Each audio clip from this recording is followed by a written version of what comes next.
अस्सलाम वालेकुम dear students. अज असां हेल्पिंग वर्ब पार्ट 3 में पढ़ंदासीं हैव, हैज़ ऐं हैड जे बारे में। त हिन खां अॻु में जेको असां पढ़ियासीं उहो पार्ट 1 में इज़, एम, आर, वाज़, वर ऐं पार्ट 2 में जेको पढ़ियासीं डू, डज़ ऐं डिड। अॼु जेको पार्ट 3 आहे इन्ही में हैव, हैज़ ऐं हैड। त पार्ट 1 में जेके असां वटि 5 हुया, इहे 5 जेके असांजा कहिड़ा वर्ब आहिनि, एसवी।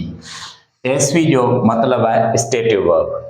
ऐं पार्ट 2 में 2 वर्ब हुया, इहे आहिनि एवी यानी एक्शन वर्ब।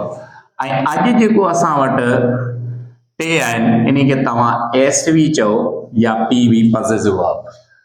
अॼु वारा जेको हेल्पिंग वर्ब असांखे पोज़ीशन ॾेखारनि था, मालिकी कंहिं शइ जी ॾेखारनि था।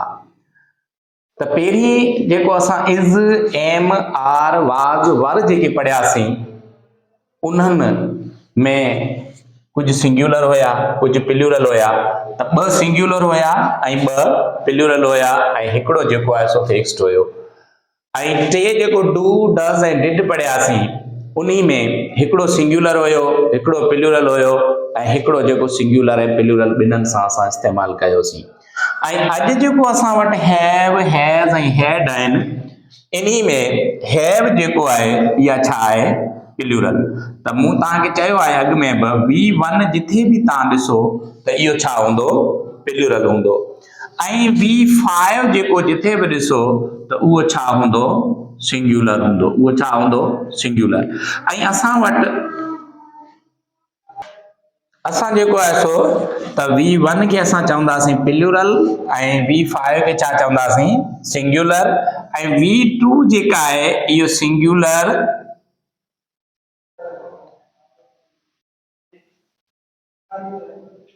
ऐं प्लूरल ॿिन्हिनि जे लाइ इस्तेमालु थींदो आहे। त हाणे असां वटि हिते हेल्पिंग वर्ब घणा आहिनि, 3 आहिनि, हैव, हैज़ ऐं हैड। हिते ग़लती में सॉरी हैज़ आहे, हैड हिते पियो आहे। हैव, हैड ऐं हैज़। त हैज़ तव्हांजो छा आहे, सिंगुलर आहे ऐं हैव छा आहे, प्लूरल आहे। हिते वाज़े लफ़्ज़नि में मूं लिखी छॾियो आहे हैव प्लूरल आहे, हैज़ छा आहे, सिंगुलर आहे ऐं हैड जेको आहे सिंगुलर ऐं प्लूरल ॿिन्हिनि सां असां लॻाईंदासीं। हाणे वर्ब ऐं जेका सब्जेक्ट आहे इन्हनि जो पुराणो नातो आहे या पुराणो रिश्तो आहे। त असां अॼु टोटल 11 हेल्पिंग वर्ब हिते क्लियर कया आहिनि। हाणे ॾिसूं था त केतिरा सिंगुलर आहिनि ऐं केतिरा प्लूरल, सभिनी खे असां गॾियल तौरु लिखूं था। त हाणे इज़ हिकिड़ो सिंगुलर आहे, वाज़ सिंगुलर आहे, डज़ सिंगुलर आहे ऐं हैज़ जेका आहे सा छा आहे, सिंगुलर आहे।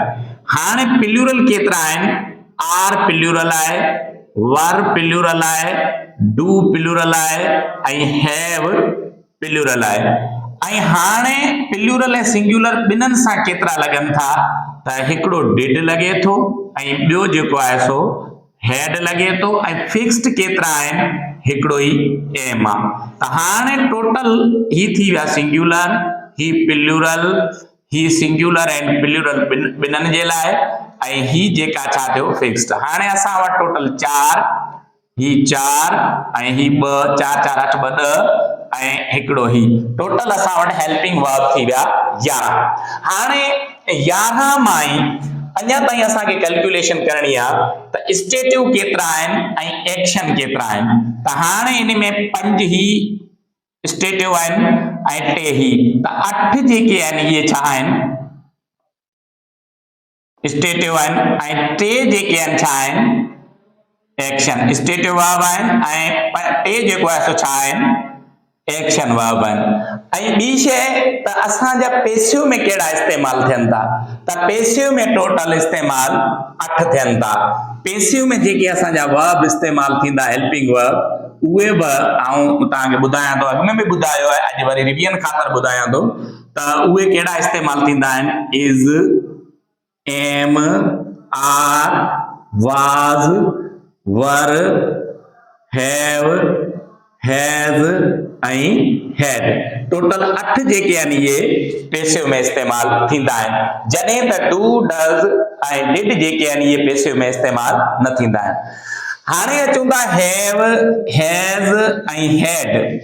हाणे हैव, हैज़ ऐं जेका हैड आहे इन्हनि जा इस्तेमाल त इहे मेन वर्ब तौर इस्तेमाल थी सघनि था ऐं इहे हेल्पिंग वर्ब तौर भी इस्तेमाल थी सघनि था। त मूं अॻु में भी चयो आहे त जुमिले में तव्हां ॾिसजो को भी सेंटेंस तव्हांखे मिले थो त उन्ही में वर्ब केतिरा आहिनि। If U have only one verb in any sentence, अगर तव्हां वटि सिर्फ हिकिड़ो ई वर्ब आहे के सेंटेंस में त इन्ही खे तव्हां छा चवंदव, इन्ही खे तव्हां चवंदव मेन वर्ब। फॉर सपोज हिते तव्हां वटि छा आहे, हिकिड़ो वर्ब आहे, छा आहे, हिकिड़ो वर्ब आहे, त इहो हिते कहिड़ो कमु करे पियो, मेन वर्ब जो। कहिड़ो कमु करे पियो, मेन वर्ब जो। ऐं अगरि जे तव्हां वटि जुमिले में हिक खां वधीक वर्ब आहिनि, मोर देन वन वर्ब, हिक खां वधीक वर्ब आहिनि, त तव्हांजो जेको पहिरियों वर्ब आहे उहा तव्हांजो हेल्पिंग वर्ब चओ या ऑक्सिलरी वर्ब चओ, ॻाल्हि साॻी आहे, उहा हेल्पिंग वर्ब जो कमु कंदो। ऐं ॿियो वर्ब जेको तव्हां वटि हूंदो उहो कहिड़ो कंदो, मेन वर्ब जो कमु कंदो। उहो कहिड़ो कंदो, मेन वर्ब जो। I have written a letter, त हाणे पहिरिएं में जेको आहे सो मेन वर्ब जो कमु कयईं ऐं ॿिए में जेको आहे सो हेल्पिंग वर्ब जो कमु कयईं। हाणे असांखे ॾिसणो आहे त वर्ब जा टोटल फॉर्म केतिरा आहिनि, 5 आहिनि। जी मिसाल तौर इज, एम, आर, वाज, वर सां असां V4 लगायोसीं पे एक्टिव वॉइस में, कंहिंमें, एक्टिव वॉइस में, ऐं V3 असां लगायोसीं पे पैसिव वॉइस में, कंहिंमें, पैसिव वॉइस में। त इन्हनि सां गॾु असां इज, एम, आर सां गॾु असां V1 कोन लगायोसीं, V2 कोन लगायोसीं ऐं V5 कोन लगायोसीं, कंहिंसां, इज, एम, आर, वाज, वर सां। ऐं डू, डज़, डिड सां गॾु असां सिर्फ V1 लगायो, बाक़ी वर्ब जो V2 आहे, V3 आहे, V4 आहे, V5 इन्हनि मां असां कोई कोन लगायो। ऐं हाणे जेको असां वटि हैव, हैज़, हैड आहे, इन्ही सां असां छा लगाईंदासीं, इन्ही सां सिर्फ में सिर्फ असां छा लगाईंदासीं, V3 लगाईंदासीं। छा लगाईंदासीं, V3 लगाईंदासीं। हाणे हैव, हैज़, हैड always get V3 in active voice, always get V3 in active voice। ये हमेशा जेको आहे सो एक्टिव वॉइस में V3 खणंदा आहिनि। हैव, हैज़, हैड प्लस जे बिन अची वञे, बिन जेको आहे सो स्टेटिव वर्ब जो V3 आहे, बिन खुद कंहिंजो V3 आहे, इज, एम, आर, V1 में अचनि था ऐं V5 में, ऐं वाज ऐं वर V2 में, ऐं बीन जेका तव्हांजो अचे पियो इहो V3 में अचे पियो। त स्टेटिव वर्ब आहे त इहो असांखे हुनजो रूल मुताबिक़ फार्मूलो पूरो करणो पवंदो। हैव, हैज़, हैड खां पोइ स्टेटिव वर्ब V3 लगाए, तंहिंखां पोइ तव्हां वटि V3 आहे ऐं उहा एक्शन वर्ब आहे, त तव्हां ई सम्झो तव्हां कंहिंमें आहियो, पैसिव वॉइस में आहियो। कंहिंमें आहियो, पैसिव वॉइस में। अगर हैव, हैज़, हैड पोयां बीन आहे ऐं V3 ॾिनल आहे, पर उहो एक्शन वर्ब न आहे। ही ॾिसो एक्शन वर्ब आहे लिखियल आहे, हिते स्टेटिव वर्ब हुन में कम न आहे त एक्टिव में। फॉर सपोज हिते मूं मिसाल ॾिना आहिनि, आई हैव रिटन अ लेसन। त हाणे तव्हां हिन में ॾिसजो हैव खां पोयां सिर्फ हिकिड़ो V3 आहे ऐं ॿियो हिकिड़ो फार्मूलो आहे त अगर हैव, हैज़, हैड खां पोयां 2 दफ़ा V3 अची वञनि, घणा दफ़ा, 2 दफ़ा V3 अची वञनि, त हिन में सिर्फ हिकिड़ी दफ़ा V3 आयो आहे त तव्हां एक्टिव वॉइस में आहियो। अगर 2 दफ़ा V3 अची वञनि त तव्हांखे पैसिव में हुजण जा तव्हां वटि चांस हूंदा आहिनि। जी मिसाल तौर हीअ असां हैज़ ॾिठोसीं त पहिरियों वर्ब हमेशह खां वठी हेल्पिंग वर्ब हूंदो आहे, तंहिंखां पोइ असां वटि बीन आयो आहे त हीअ बि V3 आहे, ऐं रिटन आयो आहे हीअ बि V3 आहे। त असां पहिरियों वर्ब हमेशह खां वठी स्टेटिव हूंदो आहे, तंहिंखां पोइ जेको सेकेंड आयो आहे इन में एक्शन आहे, त असां जेको आहे सो कंहिंमें आहियूं, पैसिव में। या खणी ई चओ हैव, हैज़, हैड खां पोइ बीन अची वियो ऐं तंहिंखां पोइ V3 आहे, एक्शन वर्ब आहे, त असां कंहिंमें ईंदासीं, पैसिव में।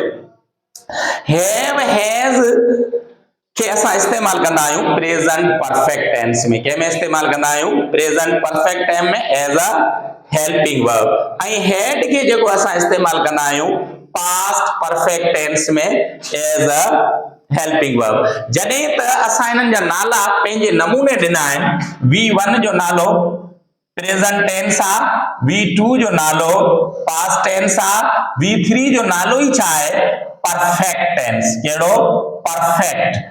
ऐं V4 जो नालो असां कंटिन्यूअस ॾिनो आहे ऐं V5 जो नालो असां वरी प्रेजेंट टेंस ॾिनो आहे। त हाणे ही खणनि ई V3 था, जॾहिं ही V3 खणनि था त सिंपली आसानी सां असां चई सघूं था त इहे छा आहिनि, इहे परफेक्ट टेंस जा हेल्पिंग वर्ब आहिनि।